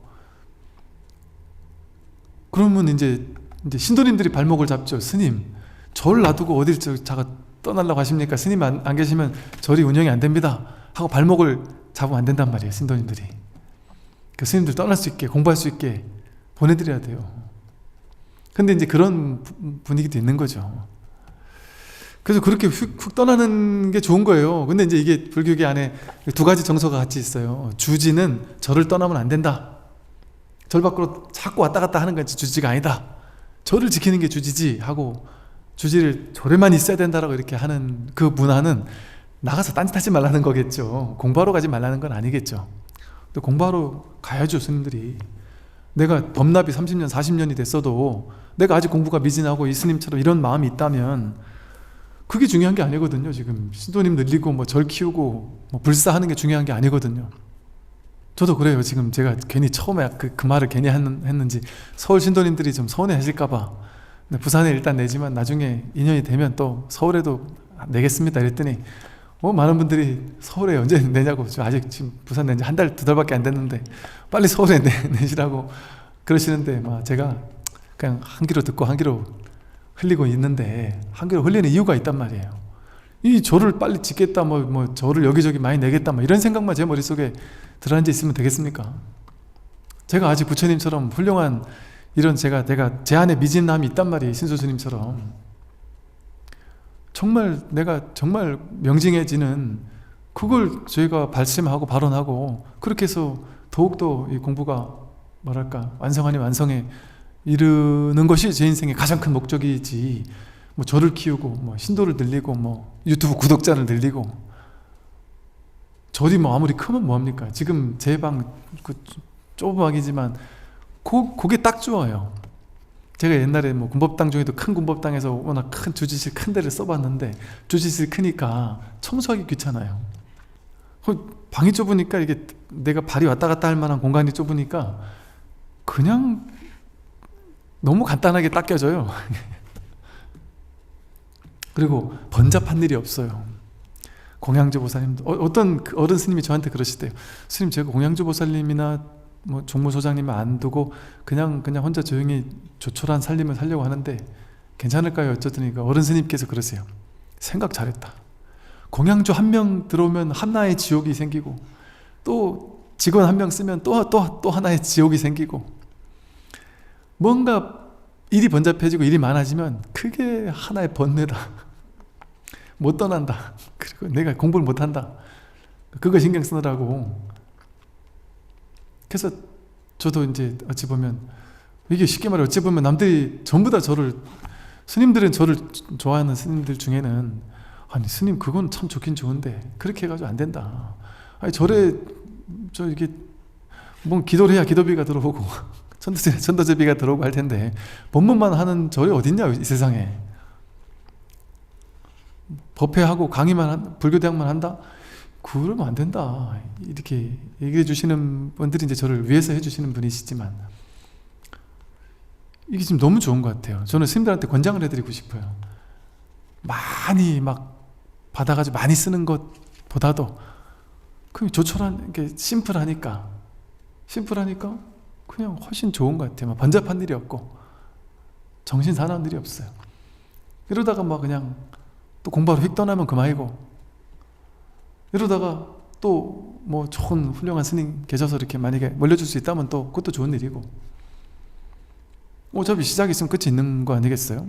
뭐 벌써 지금 그럴 때는 아니다만서도, 그러니까 이 번잡함이 없이 공부하는 것을 뭐 이런 말씀을 좀 드리고 싶은 거예요. 이렇게 그래서 이제 그런 게 있죠. 이제 신도님들이 이렇게 함께 이렇게 공동체 생활을 할 때는 스님들이 어떻게 하면 공부할 수 있도록 좀 이렇게 뒷바라지 아닌 뒷바라지를 할까, 이게 더 중요한 문제지, 스님들을 이렇게 자꾸 높이서 아상을 높게 이렇게 막 옆에서 만들면 그게 더 안 좋은 거예요. 그냥 신경 꺼주는 게 제일 좋을 수 있어요. 신경 꺼주는 게. 그리고 이게 뭐랄까 이렇게 하여간 공부할 수 있도록 이렇게 좀 하는 것이 좋은 것 같아요. 제가 이건 저만을 얘기하는 게 아니라 많은 스님들의 어떤 고충 아닌 고충이 있는 거예요. 그래서 그 스님들이 정말 공부하고 싶어하는 스님들이 계시거든요. 그래서 그런 스님들과 그런 얘기를 듣다 보면, 스님 그 정도 간절한 마음이시면 진짜 모여서 공부하자, 이렇게 얘기를 하게 되고 이러거든요. 그래서 그렇게 발심하는 스님들이 이 신수 스님처럼 이런 분들이 계세요. 신수는 그날 밤 삼경에, 대충 우린 시간으로 따지면 한 11시부터 새벽 1시 사이쯤 돼요. 삼경에 남들이 모르도록 등불을 들고 남쪽 복도 벽에 자기의 견해가 드러난 다음과 같은 개송을 썼습니다. 몸은 깨달음의 나무요, 마음은 밝은 거울과 같으니 늘 부지런히 털고 닦아서 먼지티끌이 묻지 않도록 하라. 이건 유명한 거죠. 이제 몸은 깨달음의 나무와 같고 마음은 밝은 거울과 같으니 이 맑은 거울을 부지런히 털고 닦아서 먼지티끌이 묻지 않도록 해야 한다. 그러니까 이게 이제 왜 법을 보지 않은 안목이라고 하느냐, 나중에 이제 해능 스님의 개성과 비교해 보면 더 확실하게 드러나겠지만, 뭔가 털고 닦아야 할 게 있잖아요. 유의 조작해서 만들어야 할 게 있잖아요. 법이 딱 드러났다면 법은 이미 완전히 구족되어서, 일체가 구족되어서 더 이상 해야 될, 유의 조작해야 될 게 없어요. 털고 닦아야 하는 게 아니라는 사실이 드러납니다. 털고 닦을 필요가 없어요. 먼지 티끌이 묻지 않도록 애쓰고 조작하고 할 필요가 없단 말이에요. 이 신수의 개성과 육조의 개성이 차이점이 그거예요. 억지로 애써서 유의 조작으로 그러니까 지금 요즘 말로 한다면 그동안 우리는 열심히 기도하고 수행하고 갈고 닦아야 한다, 그래야만 깨달을 수 있다, 이런 전통에서 우리는 지금까지 불교계 안에서 살아왔잖아요. 우리 모두가. 그죠? 스님들도 그렇고 신도님들도 그렇고 열심히 기도해야지, 수행해야지, 연불하고 독경하고 좌선하고 윗바사나하고 가나선하고 앉아서 오랫동안 앉아있고 어쨌든 수행을 해야 그 결과 깨닫는 거 아닌가, 이 생각을 하고 열심히 수행해서 갈고 닦고 털고 닦고 마음을 깨끗하게 닦고 생각을 없애려고 막 생각을 조국받으려고 애쓰고, 어떻게 하면 생각 번뇌를 없앨 수 있습니까? 하면서 생각 일어나면 원수인 줄 알고서 그 생각을 없애려고 막 기를 쓰고, 관하는 게 무슨 망상을 없애는 무기가 되는 것처럼 온갖 최신의 무기를 장착한, 망상을 깨뜨리는 최신의 무기를 장착한 수행법들을 장착해가지고 이 수행법 저 수행법 흘러다니면서 이 수행 저 수행, 이 명상 저 명상 여기저기 흘러다니면서 여기서 한 3년 5년 공부하다가 저기서 3년 5년 공부하다가 이것도 아닌가 봐 그러면서 10년 20년 30년 40년 50년 평생을 왔다 갔다 흘러다닌단 말이에요. 유의 조작하면서. 그 모두가 전부 다 하나의 유의 조작이라는 그 전체의 구조를 보지 못하고, 이 방법이 낫나 저 방법이 낫나, 이 수행법이 낫나 저 수행법이 낫나, 그것만 찾으면서 평생을 돌아다닌단 말이죠. 그 신수스님은 무슨 방법을 쓰든지 어쨌든 털고 닦아야 한다.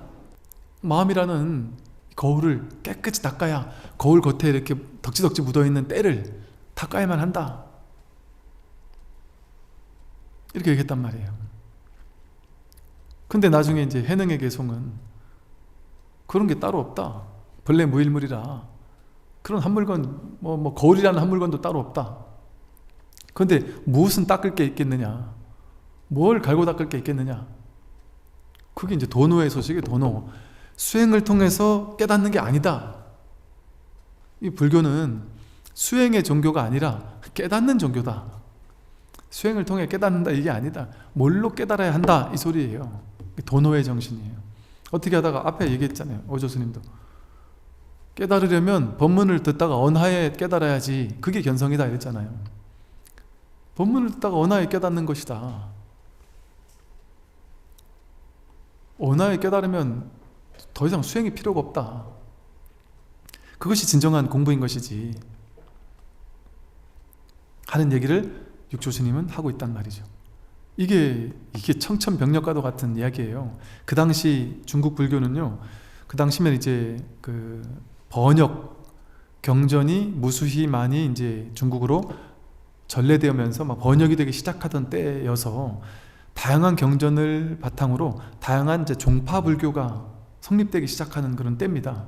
그래서 뭐 정토 계열 경전들을 바탕으로 뭐 정토종도 있고요, 연불종 같은 정토종이 있고, 또 뭐 법화경을 중심으로 천태종이 생겨나고, 화엄경을 중심으로 화엄종이 생겨나고, 이런 종파불교가, 종파불교는 주로 이제 선종이 아닌 종파불교는 이게 교학불교라고 할 수 있어요. 근데 그런 어떤 불교가 있어서 저마다의 불교 종파에서 얘기하는 수행법들이 있겠죠. 연불종에서는 끊임없이 연불만 하면 깨닫는다, 극락왕생한다, 이제 이런 얘기를 했을 것이고, 그런 식으로 모든 종파나 모든 불교계, 그 당시 모든 불교계는 전부 다 갈고 닦으라는 얘기였어요. 수행해라 이 얘기였어요.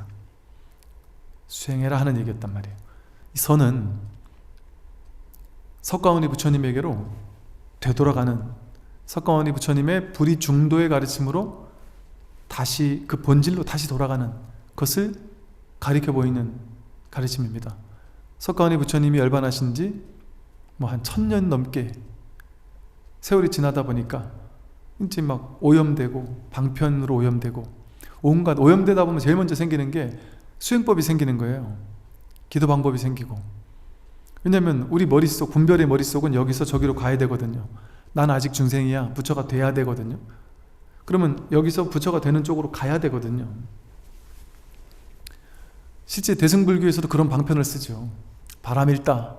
바람일다가 여기서 저기로 간다는 얘기거든요. 가는 방법, 그게 대승이냐 소승이냐, 성문승이냐 영각승이냐 보살승이냐, 가는 걸 전제로 하고 얘기하는 거거든요. 그게 대승불교 반야경의 방편입니다. 방편. 방편인 줄 알아야 돼요. 왜? 경전은 방편을 통해 중생들을 본질로 이끄니까. 그러니까 경전을 보고서 경전을 버리라고 하는 얘기는 경전을 통해서 낙처가 뭔지를 알아야지 방편을 쥐고 있으면 안 돼요. 왜냐면 제가 갈 곳이 없다라고 하니까 여기 이미 여기가 거기다라고 하니까 스님은 어떻게 경전까지 무시하십니까? 대승불교 경전에서 파라미타 하라고 했는데 저 피안의 언덕으로 가라고 했는데 스님은 갈 필요도 없다고 하십니까? 스님은 대승불교도 무시하십니까? 이렇게 얘기하는 사람이 있단 말이죠, 저한테도. 그러니 육조단경을 보고, 육조스님이 지금 하는 얘기 그 얘기잖아요. 육조단경을 보고 그때는 얼마나 많은 종파에서 스님들이 막 그냥 반박을 했겠어요. 육조스님을 모함하고 했겠어요. 심지어 루저에게, 행자, 스님도 아닌 행자에게, 절집안 쉽게 말해 중물도 안 들은, 중물이 들을 새가 없었죠. 행자인데 나갔으니까. 얼마나 파격입니까? 그랬으니 그 많은 분들이 육조 스님을 참 싫어할 법하죠. 왜? 내가 하는 얘기는 다른 얘기를 하니까. 내가 하는 얘기는 다른 얘기를 하니까. 저도 초기에는 그랬어요. 초기에는 여기저기 저를 염려해주는 스님들도 전화 오시고 그래서 스님 그런 얘기, 이거 기존의 불교 수행법이나 기도 방법 이런 거 하는 불교계를 어찌 보면은 쉽게 말해 깨는 얘기인데, 잘못됐다고 하는 얘기인데 스님 그런 얘기 했다가 다른 스님들이 다 싫어하고 모든 사람들이 다 막 좀 심한 얘기까지 하면서 스님을 위해서 저희가 조언해 드립니다 하면서 그러지 마세요, 좀 살살 하세요, 이런 얘기를 했다니까요, 처음에는. 근데 지금은 뭐 저 아니고도 세게 얘기하는 분들이 이제 더러더러 계시고, 그런 게 이제 뭐 조금 사회가 열리다 보니까 이제 어느 정도 용인이 되다 보니까 뭐 이제 그렇게까지 큰 적이 없고, 이제 어느 정도 이제 이 말 뜻의 낙처가 뭔지를, 이 육조 스님의 가르침의 낙처가 뭔지를 이제는 많은 사람들이 알게 되다 보니까 이제는 뭐 제가 그렇게까지 강력하게 파격적으로 막 쉽게 말해 센 얘기를 안 해도 이제 다 이해를 한단 말이에요. 그리고 이제 오히려 제가 보니까 한 1, 2년 이제 이런 얘기를 계속 하니까 오히려 이제는 사람들이 제가 수행할 필요 없다 이런 얘기를 막 강력하게 했다 보니까 이제는 수행 다 필요 없구나 하고 수행하는 사람들을 욕하고, 이런 오히려 또 한쪽으로 또 치우치는 일이 생기는 거예요. 그러다 보니까 이제 지금에 와서는 또다시 그 분별을 또 깨기 위해서, 그 치우침을 깨기 위해서 수행한 게 뭐가 문제냐, 참선하는 게 뭐가 문제가 되겠는가, 꼭 공부에 도움이 된다, 그거 무조건 나쁘다고 할 수 없다 하고 중도적인 균형을 잡아주는 얘기를 또 이렇게 하고 있는 거죠. 이제 나중에 이제 해능 스님의 개송을 보면서 이제 다시 조금 더 보겠습니다. 신수는 개송을 쓰고 방으로 돌아왔고 사람들은 아무도 알지 못했습니다. 신수는 다시 생각했습니다. 오조께서 내일 개송을 보고 기뻐하시면 나는 법과 인연이 있는 것이지만 만약 부족하다고 하시면 그것은 내가 어리석고 업장이 무거워 법을 얻지 못하는 것이리라. 성인의 뜻이 어떠하실지 참으로 모르겠구나. 쓰고 나서도 계속 떨리는 거죠. 방 안에서 온갖 생각에 빠져 앉았다 누웠다 불안해하는 동안 잠도 못 자고 시간은 오경에 이르렀습니다. 이미 오조께서는 신수가 아직 자성을 보지 못하였고 깨달음의 문에 들어가지 못했음을 알고 계셨습니다. 오조 스님은 뭐 그 개성 보기도 전에 이미 알죠. 오조 스님의 안목으로는 이미 알고 있었겠죠. 날이 밝자 오조께서는 공복 노진을 시켜 복도의 남쪽 벽에 그림을 그리게 하려고 하시다가 문득 그 개송을 발견하고는 노진에게 말씀하셨습니다. 그림을 그릴 필요가 없겠구나. 먼 길을 왔는데 미안하게 되었다. 금강경에 이르기를 무릇 모양이 있는 것은 모두 허망하다 라고 하였으니, 응무소주 이생기심이라고 범소유상 계시 허망이라고 하였으니 그림 대신 여기 있는 이 개송을 남겨두어 사람들로 하여금 외우고 지니도록 하는 것이 좋겠다. 이 개송에 의지하여 수행하면 악도에 떨어지는 것을 면할 뿐만 아니라 큰 이익이 있을 것이다. 문인들이 이 개송 앞에 향을 피우고 예경하며 이 개송을 읽고 외우면 견성할 수 있으리라. 문인들은 모두 이 개송을 외우며 훌륭하다 찬탄하였습니다. 이 오조 스님이 이제 뭐랄까 이제 상당히 점잖으시고 또 이렇게 육조 이제 해능 신수 스님의 개송을 보고 이게 아직 문 안에 들어오지 못한, 깨달음의 문 안에 들어오지 못한 개송이구나라는 것을 분명히 아셨음에도 불구하고, 그래서 이게 방편으로는 좋은 개송이다. 아까 제가 말씀드린 것처럼 수행하는 게 뭐가 문제가 되겠느냐, 그러나 그것만이 진짜 수행이다, 이것을 통해 내가 깨닫는 것만이 전부다라고 하는, 거기에 취하지만 않는다면, 바른 안목만 갖추고 수행한다면 연부를 해도 좋고 독경을 해도 좋고 절을 해도 좋고 다 좋다, 이제 이런 차원인 것이죠. 그래서 이 신수 스님이 쓴 개송을 욕보이면서 이거는 깨달음의 근처도 못 갔어 하고 하면 신수 스님도 충격받을 거 아니에요. 그 신수 스님의 자존심도 좀 땅에 떨어질 것이고, 또 많은 스님들이 신수 스님이 쓴 글이라는 걸 알게 됐을 때 신수 스님을 욕하는 게 되는 거잖아요, 대중 앞에. 근데 또 어쩌면 여전히 깨달은 도인이 나오지 않는다면 신수가 법을 이해할 수도 있는데, 그렇게 되면 절에 기강이 살지 않는단 말이에요. 스님들이 이제 도인도 아닌 스님의 육조가 되면 얼마나 막 기강이 이제 해이해지겠어요. 그러다 보니까 아마 오조 스님이 이게 깨달음의 안목을 갖춘 개송이 아니라는 걸 알았으면서도 공복노진이 거기다 이제 능가경 변상도를 그리려고 하는 걸 보고서 스님이 야 잠깐 멈춰보자, 능가경 경전을 그리는 것도 좋지만, 경전의 그림을 그리고 오조 혈맥도를 그리는 것도 좋지만, 오히려 그 그림을 그리는 건 하나의 상 아니냐, 그러니 오히려 지금 써놓은 이 개송, 지금 써져 있는 이 개송도 보니까 나쁘지 않으니 이 개송을 이제 쫙 올려준 거죠. 그래서 이 개송도 좋으니 이 개송에 의지한다면 이 개송을 놔두는 게 좋겠다 해서 공복노진에게 약간의 여비를 주고 미안하다고 다시 돌아가도록 시킨다 그래요. 이 개송을 놔두도록 하겠다, 이제 그 얘기를 하는 거죠. 그러면서 사람들에게 이 개송에 의지해서 수행하면 악도에 떨어지는 것을 면할 뿐만 아니라 큰 이익이 있을 것이다. 그리고 이제 이 정도만 얘기해도 사실은 괜찮죠. 이게 맞는 말이죠. 이 개송에 의지해 수행한다면, 열심히 수행하면 악도에 떨어지는 걸 면한다. 원인을 제공해서 결과를 닦는 게 수행이잖아요. 그러니까 원인을, 나쁜 행동을 하는 게 아니라 수행을 하는 거니까 악도를 면하죠. 악행을 해야 악도에 떨어지는데 선행을 하면 악도는 면할 거 아니겠어요? 근데다가 수행까지 하니, 마음을 고요히 하는 것까지 하니 악도 가는 건 면할 수 있죠, 당연히. 그리고 큰 이익이 있죠. 마음이 고요하게 되는 이익이 있고 큰 이익이 있죠. 근데 이제 아마 신수 스님을 조금 더 이렇게 올려준 것 같아요. 그 다음 말이, 문인들이 이 개송 앞에 향을 피우고 예경까지 하면서 이 개송을 읽고 외우면 견성할 수 있으리라. 이렇게 그냥, 이건 좀 빈말 같아요. 이거는 그냥 이거 이렇게 한다고 견성하겠는가, 이렇게 사실은 얘기를 해도 괜찮았을 건데, 이 신수 스님을 이제 확 무시할 수 없으니까 이렇게 한다면 어쨌든 이 인연으로, 왜냐면 이것도 또 틀린 말은 아니에요. 왜냐면 이렇게 열심히 갈고 닦고 수행을 하다가 결국에 가서 수행이 부딪히는 때를 만나거든요. 열심히 갈고 닦다 이게 딱 부딪히는 순간 다 깨닫는단 말이죠. 부처님처럼 많은 스님들이 깨달은 것처럼 수행하다가 그 결과 깨닫는 게 아니라 수행을 끝까지 하다가 이게 무너지면서 이걸로 안 되는구나 라는 사실을 탁 깨달으면서 깨닫게 되는 거예요. 부처님도 6년 고행을 하다가 이걸로 안 되는구나 하고 나서 바로 깨달으셨잖아요. 많은 우리나라의 선제식 스님들도 화두를 들고 밀어붙이다 깨달은 게 아니고, 밀어붙이다가 도저히 힘들어서 어쩔 수가 없고 도저히 답이 안 나오니까 방법이 없구나 하고 몇 년을 화두를 들고 씨름하다가 확 놔버렸을 때 깨달았다는 스님들이 많거든요. 그러니 열심히 하다 보면 그걸 통해서 견성할 수 있을 수 있죠. 그러니까 아마 이런 말씀을 하신 것 같아요. 그 문인들은 모두 이 개송을 외우며 훌륭하다고 찬탄하였습니다. 스승이 훌륭하다고 하니까 본인들도 이제 훌륭하다고 찬탄했겠죠. 오조께서는 그날 밤 신수를 불러 방으로 불렀습니다. 저 개송을 내가 지었느냐?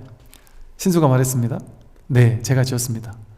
다만 감히 망령되게 조사의 지위를 구하고자 한 것이 아니오니 스님께서는 자비를 베푸시어 저에게 작은 지혜라도 있는지 살펴봐 주십시오. 오조께서는 말씀하셨습니다. 내가 지은 이 개송을 보면 너는 아직 본성을 보지 못했다. 다만 문 앞에까지 이르렀을 뿐 문 안으로 들어오지는 못하였다. 이와 같은 견해로 위없는 깨달음을 찾으려 한다면 결정코 얻을 수 없을 것이다. 위없는 깨달음을 얻으려면 모름지기 언하에 곧장 본래 마음을 보아야 한다. 스스로의 본성을 본다는 것은 곧 불생불멸이며 모든 순간에 언제나 드러나 있고 삼라만상에 막힘이 없음을 보는 것이다. 너무 좋은 본문들이 나왔어요. 앞에부터 잠깐 보겠습니다. 네가 지은 이 개송은 아직 본성을 보지 못했다. 문 앞에까지는 이르렀을 뿐 문 안으로 들어오지 못했다. 여전히 문 앞에서 서성거릴 뿐이다. 이와 같은 견해로 위없는 깨달음을 찾으려고 한다면 결정코 얻을 수 없을 것이다. 앞에 대중들 앞에서는 띄워주고 그리고 이제 혼자 불러가지고 이 스님을 위해서 하는 말이죠, 그죠? 대중 앞에 욕보이지는 않고 그러나 이 스님에게 어떻게든 이 스님을 끝까지 안내해주고자 하는 마음으로 너 그렇게 공부해가지고는 결정코 깨달음을 얻을 수 없을 것이다 이렇게 얘기한단 말이죠. 이게 지금 우리가 이제 하는 본이 약간 후대 좀 이렇게 배가 됐달까요? 이렇게 좀 풍성하게 글이 좀 이렇게 된 부분을 우리가 많이 이렇게 쓰고 있는데요. 이 돈항본이라고 해서 돈항석굴에서 얼마 안 됐어 이게 나온 지가.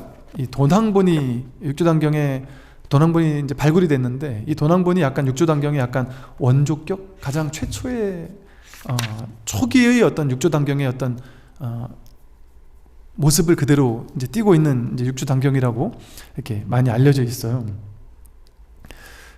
여기는 이제 좀 짧습니다. 모든 이야기들이 지금 우리가 보는 곳에는 좀 풍성한데 이 돈항본은 조금 짧게 이렇게 되어 있고 거의 비슷한 내용인데 이제 약간씩의 좀 차이점들이 있어요.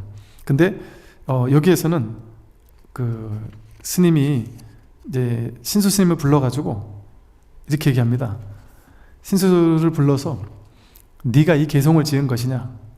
만약 네가 지은 것이라면 마땅히 나의 법을 얻으리라 하면서 신수를 불러가지고 모르긴 해도 처음에 신수한테 저거 네가 지었냐 물어봤더니 약간 쭈뼛쭈뼛했거나 제가 이게 법을 본 건지 안 본 건지 답을 안 하시고 누가 졌느냐만 물어보니까 그러신 건지 네가 지은 것이면 마땅히 나의 법을 얻으리라 이렇게 얘기를 하셔요. 그러니까 이제 신수는 그런가 싶어서 부끄럽습니다. 실은 예 맞습니다. 제가 지었습니다. 감히 그러나 조사의 자리를 구하는 건 아니오니 원하건대 스님께서는 자비로 보아주십시오. 제자가 작은 지혜라도 있어서 큰 뜻을 정말 알았습니까? 하고 제가 작은 지혜라도 있어서 이 큰 뜻을 성품을 정말 알았습니까?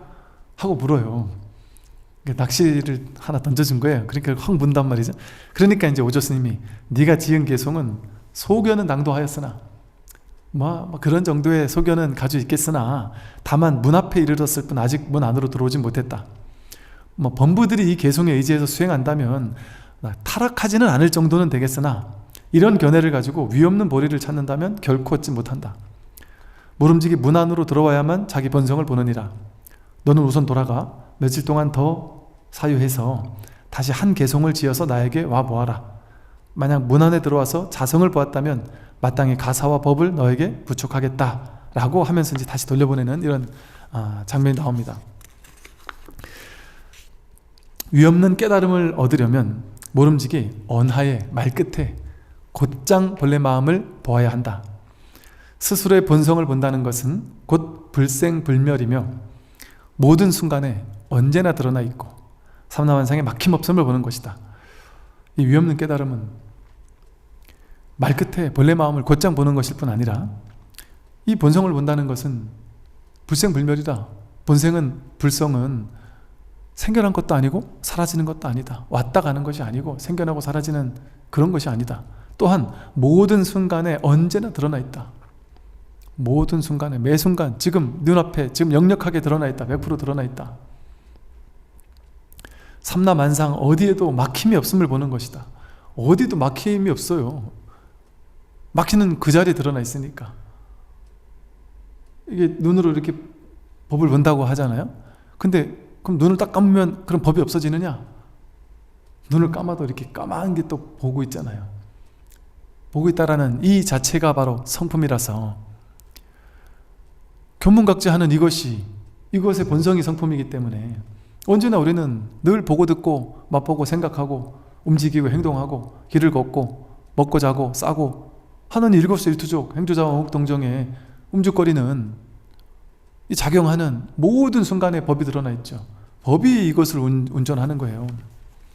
내가 내 인생을 지금 뇌가 시켜서 뇌가 나를 일어나라고 하고 길을 걸으라고 하고 이러느냐, 입이 말을 하도록 시키느냐, 귀가 듣도록 시키느냐, 그렇지 않습니다.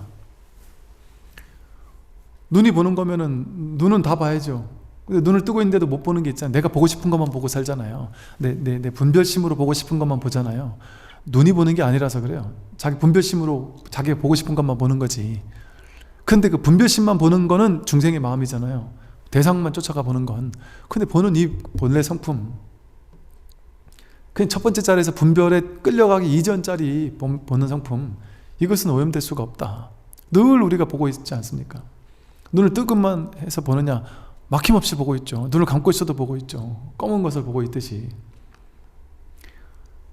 분별, 생각, 해석으로 두 번째 자리 떨어져서 그 대상이 뭐냐 하고 분별하고 그걸 취사, 간택하는 건 중생의 마음이지만, 그거 없더라도 그 이전에 이 자리에서 보고 듣고 맛보고 행동하고 움직이고 내 키를 키게 하고 모든 일거수일투족이 전부 다 이 자리에서 하고 있는 거다. 이것이 하고 있는 것이다.